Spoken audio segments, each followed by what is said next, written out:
আসসালামু আলাইকুম। আলহামদুলিল্লাহ, গত কিছুদিন আগে আমি আপনাদের মাঝে একটি ভিডিও শেয়ার করেছিলাম। ভিডিওটা ছিল যে আমি আমার নতুন ফার্মের জন্য 200 পিস সোনালী হাইব্রিড জাতের মুরগি উঠাই। তো আজকে আমার এই বাচ্চাগুলোর বয়স 5 দিন। যেহেতু 3 থেকে 5 দিনের ভিতরে এদেরকে একটি ভ্যাকসিন করানো দরকার, তো আমি আজকে এই বাচ্চাগুলোকে ভ্যাকসিন করাবো। এদের যেহেতু এখন ভ্যাকসিন করাবো, তার জন্য আমি আগে থেকেই এদের ভিতর থেকে খাবারের পট এবং পানির পট সবগুলো আগে থেকেই তুলে রেখেছি। যে ভ্যাকসিনটি নিয়েছি এটি মূলত 300 ডোজের একটি ভ্যাকসিন। এই ভ্যাকসিনটি দিয়ে একসঙ্গে 300 বাচ্চাকে ভ্যাকসিন দেওয়া যাবে, কিন্তু আমার শেডে যেহেতু 200 মুরগি আছে, তো এই 300 ভ্যাকসিনকেই আমি 200 মুরগিকে দেওয়ার চেষ্টা করব।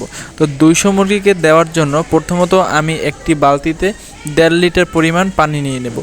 1.5 লিটার কম বেশি আপনারা অবশ্যই পানিটি মেপে নেবেন যাতে কম বেশি না হয়। তো 1.5 লিটার পরিমাণ পানি নেওয়ার পর আপনারা ফ্রিজ থেকে সেই ভ্যাকসিনটি বের করে পানির সাথে আস্তে আস্তে মিশানোর চেষ্টা করবেন। অবশ্যই ভ্যাকসিনটি ফ্রিজে রাখবেন, ফ্রিজ থেকে বের করে তারপর পানির সাথে আস্তে আস্তে মিশাবেন।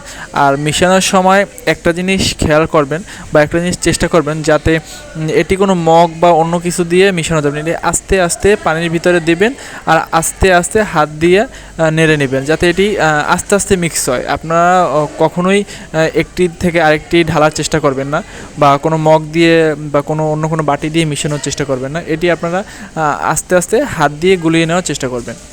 তো আমি হাত দিয়ে আস্তে আস্তে সুন্দরভাবে পানির সাথে ভ্যাকসিনটি মিশিয়ে নিয়েছি।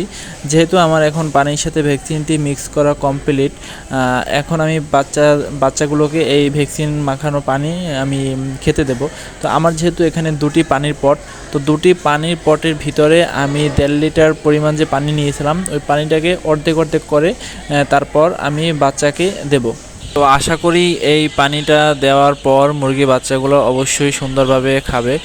তো আপনারা দেখতেই পাচ্ছেন আমি এই পট দুটি দেওয়ার পর বাচ্চাগুলো কত সুন্দরভাবে তারা ভ্যাকসিন দেওয়া পানিগুলো খাচ্ছে।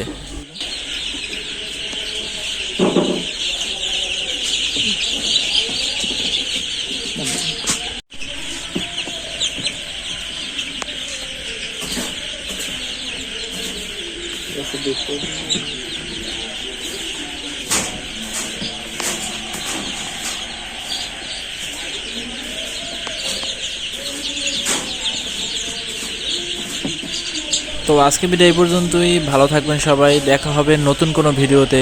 আসসালামু আলাইকুম।